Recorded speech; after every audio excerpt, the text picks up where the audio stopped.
लोकसभा चुनाव के दौरान बीजेपी नेताओं की तरफ से संविधान बदलने का दावा किया गया था और इसके लिए पार्टी की तरफ से बार बार 400 पार के नारे दिए जा रहे थे। लेकिन संविधान बदलने का ऐलान से बीजेपी को बड़ा नुकसान भी उठाना पड़ा और अब एक बार फिर संविधान का मुद्दा चर्चा में है। आरएसएस महासचिव दत्तात्रेय होसपाले ने बीते दिनों संविधान की प्रस्तावना से 2 शब्द हटाने की बात कही। ऐसे में अब कांग्रेस अध्यक्ष मल्लिकार्जुन खड़गे ने इस मामले में अपनी कड़ी प्रतिक्रिया दी है। तो क्या कुछ कहा खड़गे ने, देखिए इस रिपोर्ट में। आरएसएस महासचिव दत्तात्रेय होसपाले ने बीते दिनों संविधान की प्रस्तावना से 2 शब्द हटाने की बात कही। उनके बयान से देश में सियासी हलचल तेज होती जा रही है।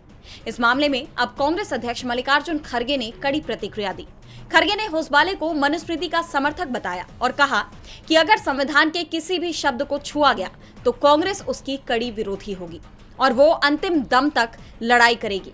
उन्होंने कहा कि वे गरीबों और कमजोर वर्ग को आगे बढ़ने नहीं देना चाहते। वे हजारों साल पुरानी व्यवस्था को बनाए रखना चाहते हैं। इसलिए वे समाजवाद, धर्मनिरपेक्षता और संविधान के मुख्य सिद्धांतों को पसंद नहीं करते। ये सिर्फ होसपाले की सोच नहीं बल्कि पूरी आरएसएस की विचारधारा है।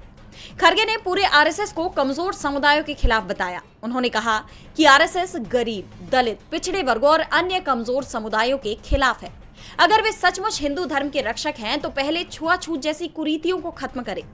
इसके साथ ही उन्होंने आरएसएस से अपील की कि वो सिर्फ बयानबाजी न करे बल्कि काम करे। हम संविधान के किसी भी शब्द को छूने नहीं देंगे। ये हमारे देश की आत्मा है और हम इसकी रक्षा के लिए पूरी ताकत से लड़ेंगे। गौरतलब है कि खड़गे का यह बयान ऐसे वक्त पर आया है जब देश में संविधान की प्रस्तावना और उसके शब्दों को लेकर सियासी बहस तेज हो रही है। ऐसे में कांग्रेस ने साफ कर दिया है कि वो संविधान में संशोधन नहीं करने देगी। ऐसे में मोदी सरकार और आरएसएस की मुश्किलें बढ़ सकती हैं।